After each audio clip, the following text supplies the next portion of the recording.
Allahumma salli ala sayyidina Muhammadin tibbil qulubi wa dawaiha.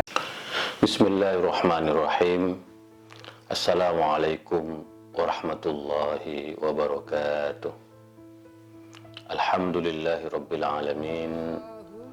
Wassalatu wassalamu ala sayyidil mursalin habibina wa syafi'ina wa maulana Muhammad wa ala alihi tayyibin wa sahbihi al-muntajabin wa tabi'ina lahum bi ihsanin ila yaumiddin. Alhamdulillah, puji syukur kita masih mendapatkan kesempatan untuk melaksanakan ibadah puasa selama bulan Ramadan tahun ini. Tentu bagi kita semua ini bulan Ramadan yang penuh makna karena kita melaksanakannya di tengah pandemi COVID-19. Tentu berpuasa di zaman krisis akan memberikan makna yang luar biasa bagi diri kita di tengah suasana yang biasanya ramai, gegap gempita, jalanan padat, tetapi kita sesuai dengan protokol WHO dan kebijakan pemerintah, juga pandangan para ulama agar kita juga beribadah di rumah untuk memastikan bahwa wabah ini tidak menyebar luas. Patut kita syukuri, alhamdulillah kita masih diberi kesehatan, mengaji, membaca, memaknai kembali ayat-ayat Tuhan, dan alhamdulillah kita melaksanakannya dengan penuh keimanan, penuh kewaspadaan, dan pencarian makna yang luar biasa. Mudah-mudahan Allah senantiasa memberikan kesehatan kepada kita semua, keluarga kita, sahabat kita, kepada seluruh warga Indonesia dan warga dunia. Dan mudah-mudahan keberkahan selalu bersama kita. Dan negeri ini, dunia ini bisa cepat melalui pandemi COVID-19 ini. Selawat serta salam mari selalu kita sampaikan kepada baginda Rasulullah SAW. Mudah-mudahan selawat kita juga menjadi wasilah kita untuk mendapatkan ketenangan batin, ketenangan jiwa, tidak panik, tidak stres, sehingga imunitas lahiriah dan imunitas batiniah kita selalu kuat dalam menghadapi berbagai cobaan, berbagai tantangan, berbagai masalah yang kita hadapi bersama-sama. Sahabat Islam ramah, seperti biasa saya akan melanjutkan pengajian kita tentang Al-Quran, kitab toleransi. Alhamdulillah mendapatkan respon yang sangat baik. The dream comes true, bahwa ini menjadi mimpi saya untuk terus menyuarakan pentingnya toleransi yang bersumber dari ayat-ayat suci Al-Quran. Dan tentu memang sudah menjadi tanggung jawab kita sebagai umat Rasulullah SAW untuk terus menyampaikan pesan-pesan ilahi, menyampaikan ayat-ayat suci kepada umat, supaya kita semua mempunyai pegangan yang kuat bahwa toleransi, kasih sayang, cinta, keramah tamahan, persaudaraan, kedamaian merupakan ajaran yang inti di dalam Islam. Karenanya kita harus terus menyuarakan ini sembari kita berharap agar suara-suara tentang toleransi itu menginspirasi sesama muslim, menginspirasi seluruh warga Indonesia dan dunia, sehingga kita bisa hidup dalam damai, koeksistensi, menerima kebinekaan, dan tentu menjadikan kebinekaan ini sebagai kekuatan kita bersama dalam membangun negeri ini. Sahabat Islam Ramah, salah satu ayat yang saya kira menjadi sangat penting kita dalam mengembangkan toleransi dan membumikan toleransi adalah ayat tentang prinsip-prinsip di dalam dakwah. Tentu ayat ini begitu sangat populer di tengah-tengah kita, terutama bagi saya di kalangan pesantren, di kalangan Nahdlatul Ulama, tentang bagaimana dakwah selalu disampaikan. Dan tentu kalau kita melihat dakwah-dakwah khususnya dari kalangan Nahdiyin, begitu prinsip dakwah yang toleran ini sangat mengakar kuat, karena di dalam konon asasi Nahdlatul Ulama, ayat ini menjadi salah satu ayat yang betul-betul menjadi pegangan Hadratus Syekh Hasyim Asy'ari, dan itu saya kira menjadi pegangan ulama Nusantara sejak dulu Wali Songo, bagaimana mereka menebarkan dakwah-dakwah toleransi ini. Ayat yang akan saya coba jelaskan dan tafsirkan adalah ayat yang berbunyi, Bismillahirrahmanirrahim, Ud'u ila sabili rabbika bil hikmati wal mau'izatil hasanah wajadilhum billati hiya ahsan inna rabbaka huwa a'lam man dhalla an sabili wallahu a'lam bil muhtadin. Jadi ayat ini menjadi salah satu ayat yang sangat penting. Kenapa? Karena pesan-pesannya sangat jelas bagaimana prinsip dakwah yang toleran itu harus menjadi pedoman dari kita semua. Sahabat Islam Ramah, memang beberapa tahun belakangan ini kita dikejutkan dengan model-model dakwah yang bernuansa kebencian, bahkan menebarkan hoax dan memprovokasi umat. Tentu dakwah-dakwah yang semacam ini tidak sejalan dengan prinsip Al-Quran tadi itu. Karena prinsip dalam Al-Quran, dakwah itu kan berasal dari da'ayatun da'watan, mengajak. Dan mengajak itu tentu berbeda dengan menghasut atau memprovokasi. Mengajak itu tentu menyampaikan pesan kepada orang agar orang itu bisa mengambil hikmah, bisa mengambil inspirasi dari kita. Nah, kita sebagai bangsa yang toleran, yang santun, yang sopan, maka kita tahu bagaimana cara menyampaikan dakwah itu. Dan tentu sekali lagi teladan kita adalah Rasulullah Shallallahu Alaihi Wasallam. Laqad kana lakum fi Rasulillahi uswatun hasanah. Ketika Rasulullah berdakwah, baik itu di Mekah maupun di Madinah, betapa dakwah yang berarti mengajak itu betul-betul memberikan satu pedoman bagi kita.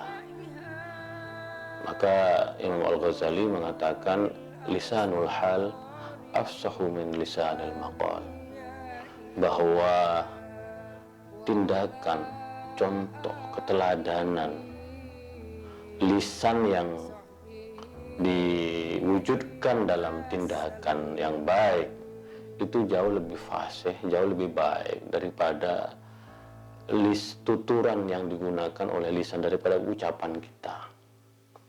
Maka dakwah yang paling efektif sungguhnya dakwah yang berdasarkan keteladanan, berdasarkan contoh-contoh yang baik, Maka kami di kalangan pesantren sangat familiar bahwa pendidikan, karena selalu dibedakan antara pendidikan dan pengajaran, tarbiyah dan ta'lim, bahwa kami di kalangan pesantren lebih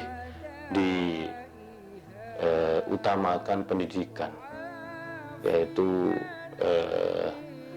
bagaimana dakwah dengan keteladanan daripada ta'lim, dakwah dengan lisan, dengan pengajaran.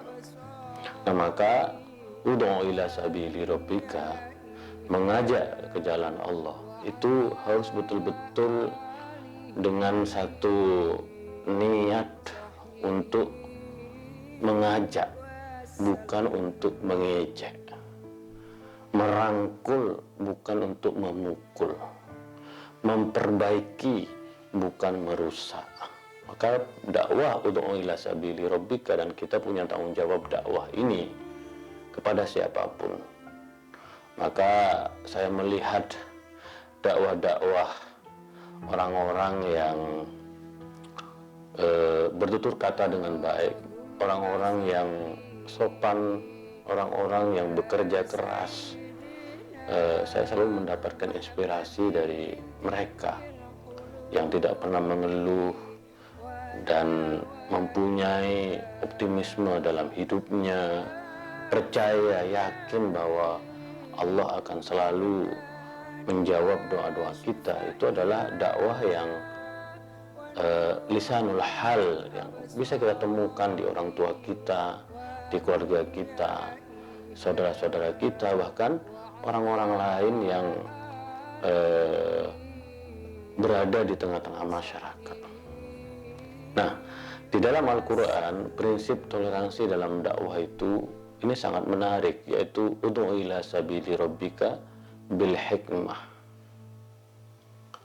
Yang kita tahu bahwa hikmah itu menjadi kata kunci yang pertama di dalam dakwah.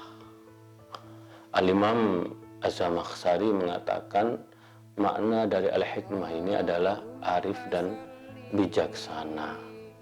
Tapi para ulama-ulama yang lain mengatakan bahwa dakwah dengan hikmah itu adalah dengan argumen yang kuat, argumen yang kokoh, tidak sedikit-sedikit mengkafirkan, menyesatkan. Misalnya ada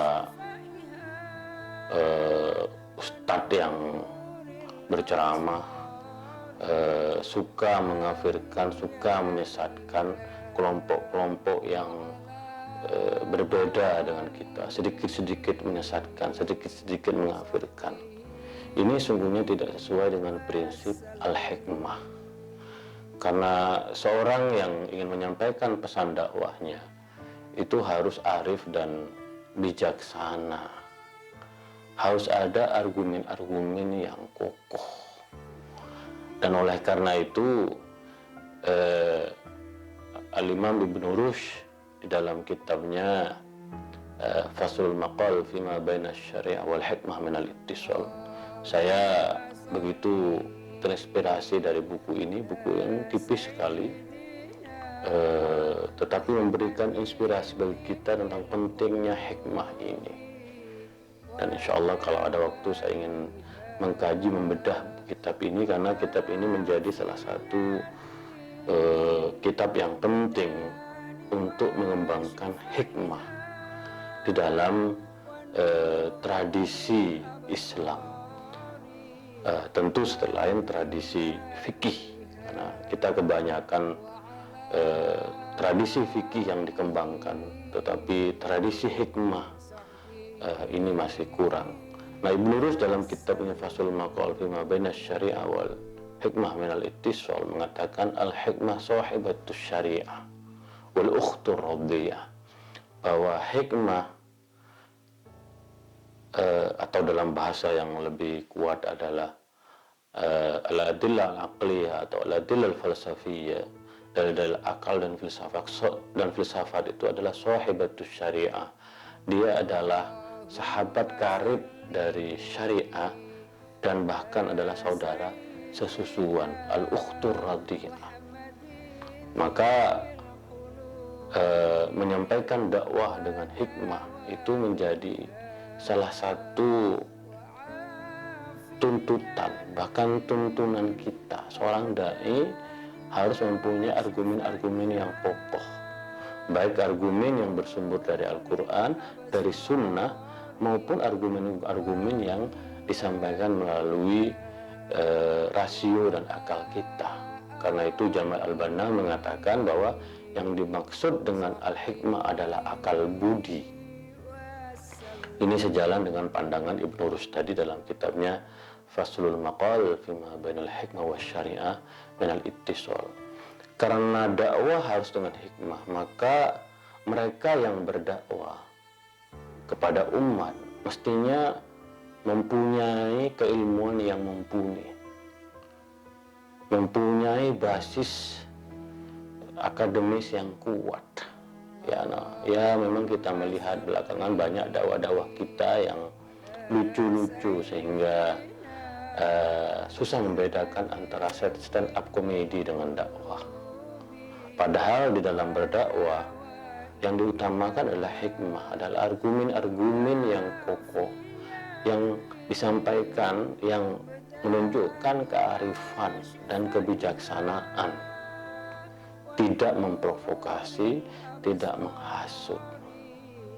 Maka kalau kita lihat dakwah-dakwah di dunia Islam, terutama di Timur Tengah, di Mesir, orang yang menyampaikan dakwah kepada umat itu tidak bisa sembarangan. Dia harus mempunyai sertifikat, dia harus dilatih, mempunyai kemampuan akademis, keilmuan yang kuat sesuai dengan latar belakangnya.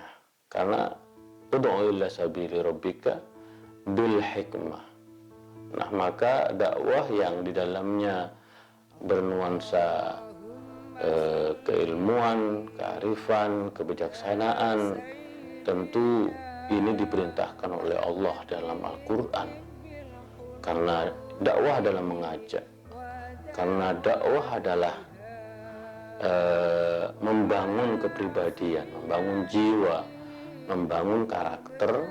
Maka hikmah itu menjadi salah satu prinsip toleransi di dalam dakwah kita. Maka dakwah akan menjadi toleran karena dakwah itu betul-betul disampaikan dengan arif, dengan bijaksana, dan punya argumen-argumen yang kuat. Nah, prinsip yang kedua adalah al-mau'idatul hasanah. Ud'u ila sabili rabbika bil hikmah wal mau'idatul hasanah. Nah, mau'idatul hasanah ini juga menjadi penting. Setelah argumen yang kuat, maka cara, metodologi dakwah kita itu juga harus benar dan baik. Maka ada kaidah at-tariqatu ahammu minal madah, bahwa cara lebih baik daripada materi. Ini mengatakan bahwa dakwah harus disampaikan dengan cara-cara yang santun, cara-cara yang elegan. Sekali lagi tidak menghasut, apalagi memprovokasi umat. Naudzubillah min dzalik. Bahkan dakwah kita melihat ada beberapa orang yang mencoba untuk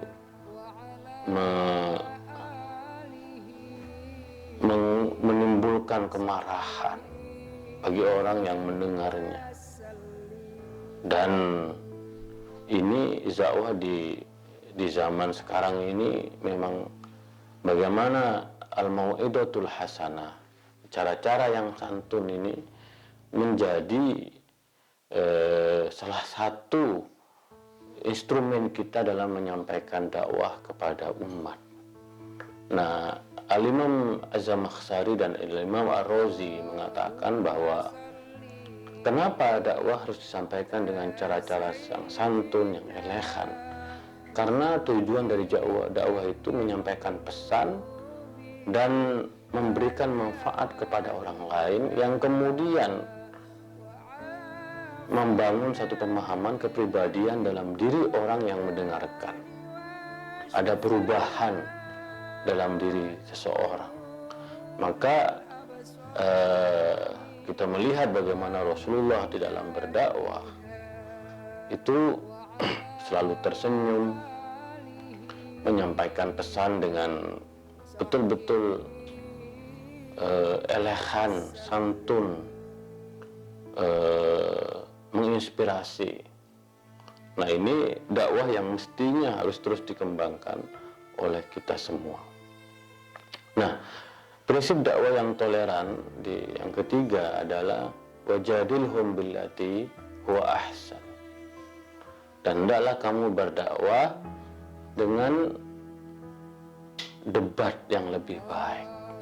Maka di dalam dakwah juga diperkenankan berdebat, karena memang ada perbedaan pendapat.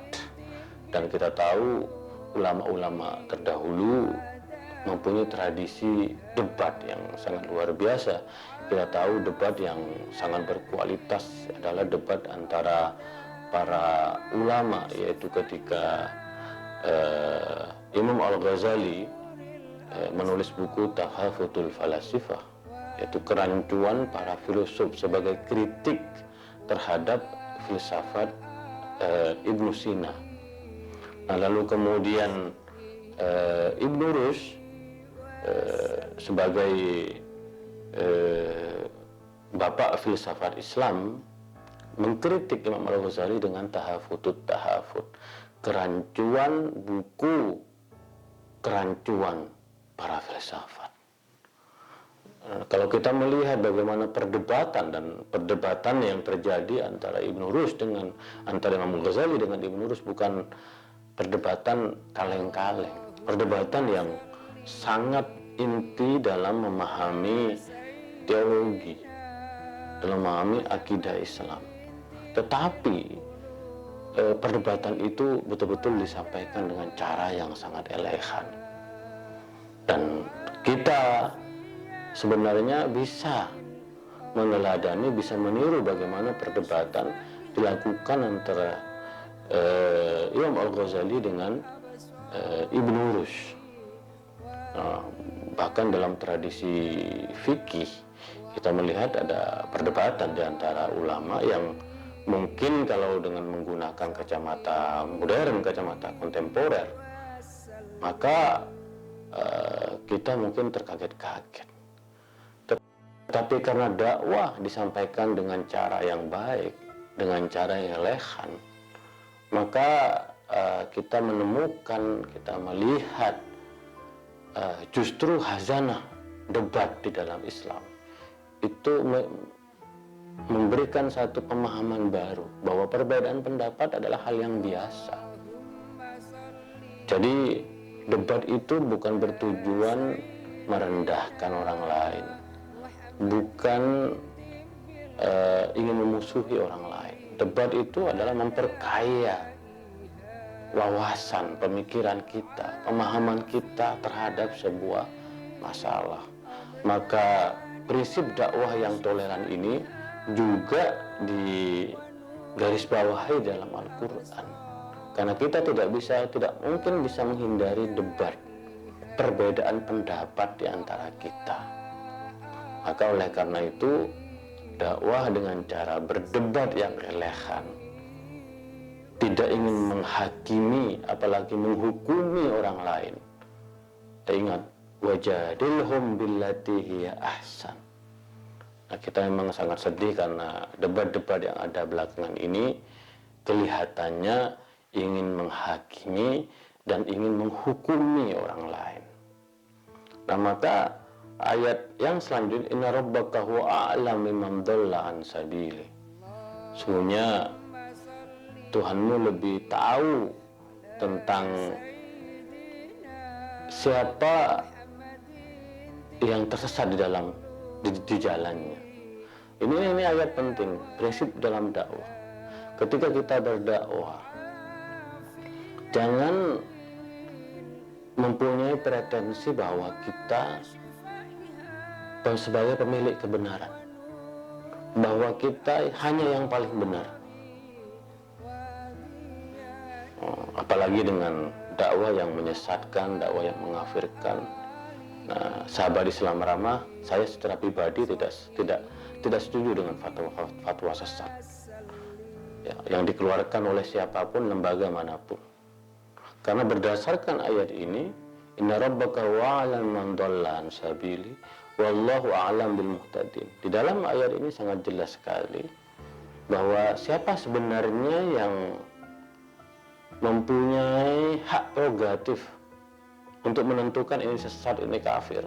Di dalam ayat ini jelas inna rabbaka wa'alam man dhalla an sabili, bahwa hanya Tuhanmu yang mempunyai hak prerogatif untuk menentukan seorang itu sesat atau seorang itu mendapatkan petunjuk. Maka sekali lagi kita yang menyampaikan pesan kepada umat, mari kita jauhi kata-kata sesat, kata-kata kafir, karena itu adalah tugas dari Allah. Tugas dari kita adalah sungguhnya adalah menyampaikan dakwah dengan hikmah, argumen yang kuat, yang arif dan bijaksana, lalu dengan cara dan metode yang santun, nasihat yang menginspirasi, nasihat yang mengajak tidak mengejek, yang merangkul tidak memukul, berdebat yang elegan.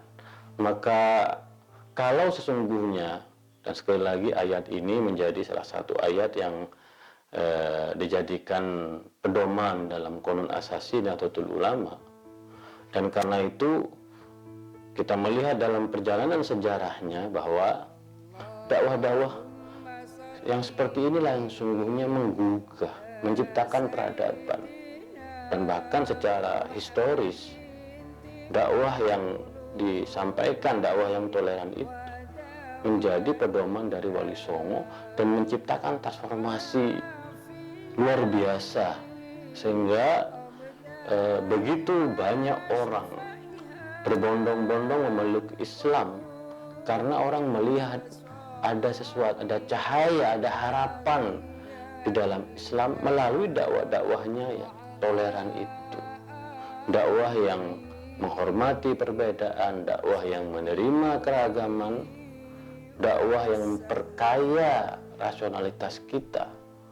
Nah, ini sesungguhnya yang kita rindukan sekarang, bahwa dakwah-dakwah yang berkualitas, dakwah-dakwah yang menimbulkan ketenangan, dakwah yang membangun kepribadian, ya, menjadikan kita lebih nyaman dalam hidup. Ini sungguhnya yang kita butuhkan saat ini. Maka sahabat Islam ramah, marilah kita jadikan bulan Ramadan ini bulan di mana kita meyakini bahwa toleransi dalam Islam itu menjadi sebuah keniscayaan. Begitu banyak ayat-ayat yang memberikan pedoman kepada kita bahwa dalam berdakwah kita juga harus menyampaikan, memperkaya keyakinan kita terhadap toleransi. Dan setiap dari kita sungguhnya berdakwah. Ada yang berdakwah dengan lisan, tetapi juga ada yang berdakwah dengan tindakan. Maka oleh karena itu, tindakan kita harus menginspirasi bagi toleransi. Lisan kita lebih-lebih harus terus membangun harapan pentingnya perdamaian, pentingnya persaudaraan, tempo seliro, kerjasama, kolaborasi, perhatian terhadap mereka yang lemah. Dakwah-dakwah semacam ini akan menjadikan Islam Indonesia semakin baik, akan menjadikan Indonesia semakin solid, semakin kokoh sebagai sebuah warga negara di tengah perbedaan apapun, agama, keyakinan, politik, mazhab, dan lain-lain. Maka sekali lagi kita berharap supaya dakwah-dakwah kita disampaikan dengan cara yang hikmah, argumen yang kuat, elegan dan santun, debat, dan pada akhirnya kita tidak berpretensi bahwa kita yang paling benar. Hanya Allah yang benar-benar menjadi pemilik kebenaran.